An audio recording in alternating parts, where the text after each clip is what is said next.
India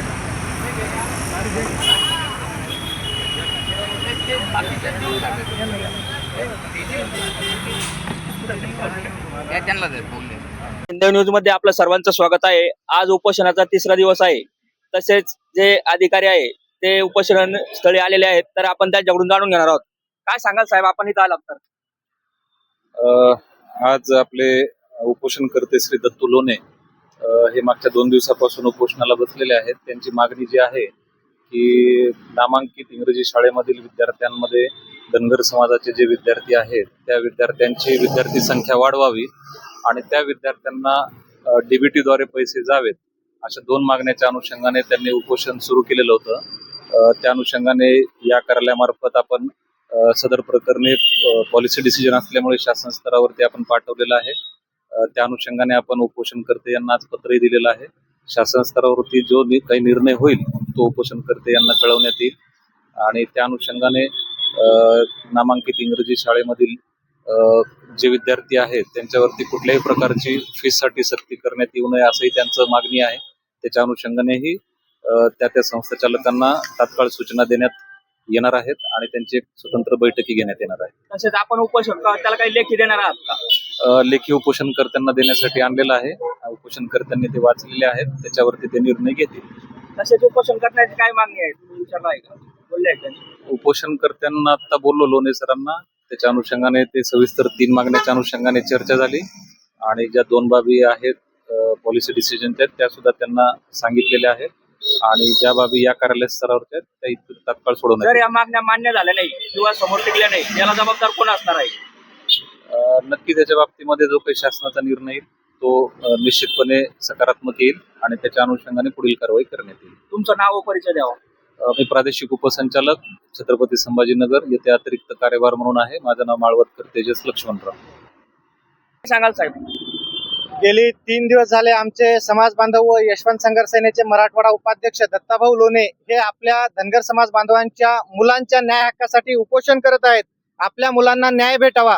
राजे यशवंतराव होळकर निवासी वसतिगृह या अनेक शाळांनी भ्रष्टाचार केलेला आहे आणि यामध्ये प्रशासकीय काही अधिकारी देखील आहेत. इथले जलील शेख असतील किंवा जालन्याचे कदम असतील असे अधिकारी देखील यामध्ये इन्व्हॉल्व आहेत. तर आज आमचे माळवणकर साहेब या ठिकाणी आलेले आहेत. त्याचबरोबर गंगाखेडचे रत्नाकर गुट्टे साहेब आमदार व आमचे खासदार वडकुते साहेब यांनी देखील फोनवर चर्चा केली आणि लवकरच मुख्यमंत्री महोदय यांची बैठक घडवून आणू आणि यामध्ये जे काही आपल्या विद्यार्थ्यांवर अन्याय होतो कशा पद्धतीने होतोय आणि आपले जे काही विद्यार्थी आहेत आज बेघर झालेले आहेत. अनेक इंग्लिश मीडियम स्कूलला जे शिक्षण घेत होते त्या जिल्हा परिषदला आलेले आहेत. त्या मुलांना न्याय भेटावा यासाठी येणाऱ्या 2 दिवसांमध्ये आमदार रत्नाकर गुट्टे साहेब व खासदार वडकुते साहेब यांनी शब्द दिलेला आहे की आपण मुख्यमंत्री महोदयासोबत बैठक घडवून आणू आणि त्यांच्या विश्वासावर आणि माळवणकर साहेब यांच्यावर विश्वास ठेवून आज आम्ही उपोषण इथं सोडवत आहोत.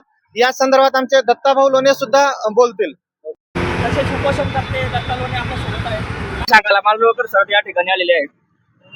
साहेब आता ते न्यायमालपत्र दिले पण आता त्या पत्रात त्याने उल्लेख असं केला की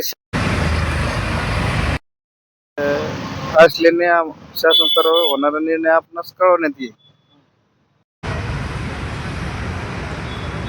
दुसरं उपोषण आहे माझं. मी असं जर राहिलं तर कवर एवढ्या वेळेस मी त्यांच्या विनंतीला मान देतो पण हे पुन्हा मी त्यांना सांगतो की 15 दिवसाच्या आत त्यांनी जर नाही कुठं ना कुठं तरी जर अल्टिमेटम माझा 15 दिवसाची मी पुन्हा 15 दिवसांनी बसल्याच्या नंतर मी मेलो तरी हरकत नाही, मी उठणार नाही. जर मागणी 15 दिवसाचा टाइम आहे त्यांना. त्यांनी जरी मला वेळ नाही दिला माझं स्पष्ट मध्ये त्यांनी वेळ द्यावा किती दिवसात करते पण तरी वेळ नाही दिला तर माझी फक्त 15 दिवसासाठी मी उपोषण मागे घेतो. 15 आमचे खासदार वडकुते साहेब असो किंवा आमच्या समाजातले सर्व माझे बांधव जे बसलेले यांच्या विनंतीला मान देऊन मी साहेबाच्या विनंतीला मान देऊन मी उपोषण माग घेतो. पण 15 दिवसात माझं मत आहे की हा विषय खूप गंभीर आहे. हा आमच्या येणाऱ्या पिढीचा विषय आहे. त्यामुळे साहेबाला देखील मी एका सूचना करतो की साहेब हे पत्र दिलं माग उपोषण घेतलं असं नका करू. हे पिढीचा विषय. आमची जर पिढी बरबाद झाली तर तुम्हाला बी कुठेतरी माफ करणार नाही. हे शासनाला पण माफ करणार नाही एवढं ध्यानात ठेवा. आणि आम्ही तर हा लढा माग जरी घेत असलो तर फक्त स्थगित करतोय, म्हणजे संपित नाही. जरी 15 दिवसात यांनी माझी मागणी केली मी पुन्हा उपोषणाला बसणार. तसेच साहेब त्यांची अशी मागणी आहे की 15 दिवसात जर पाठपुरावा झाला नाही किंवा शासन दरबारी मार्ग लागला नाही ते 15 दिवसांनी परत उपोषण करणार आहेत. तर काय सांगाल?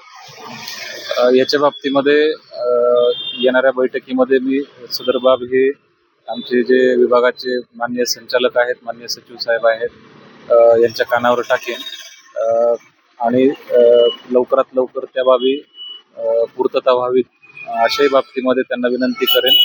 धन्यवाद. तसेच साहेब काही गोरगरीबची मुलं आहेत त्यांचे पैसे मागतात, त्यांना त्या शाळेत बसून देत नाही, यासाठी आपण काही कारवाई करणार आहात का? त्याच्या अनुषंगाने पुढच्या आठवड्यामध्ये बैठक ठेवलेली आहे. अशा कुठल्या कुठल्या संस्था आहेत की त्याही आम्ही आयडेंटिफाय करू, त्यांच्यावरती सुद्धा कारवाई करणार आहोत. आपण या हिंदवी न्यूजच्या माध्यमातून उपोषण करण्याच्या जे माहिती आहे ते जाणून घेऊ शकतात. तसेच साहेबाचे जे त्यांनी सांगितलेलं आहे ती मुलाखत आपण हिंदवी न्यूजच्या माध्यमातून पाहू शकता. मी छत्रपती संभाजीनगर अक्षिडोले.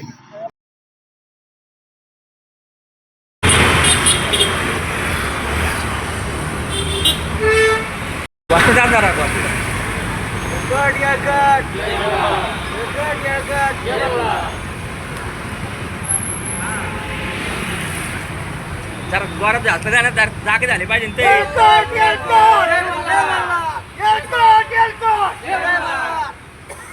विद्यार्थ्याला न्याय मिळालाच पाहिजे. विद्यार्थ्याला न्याय मिळालाच पाहिजे. विद्यार्थ्याला न्याय मिळालाच पाहिजे.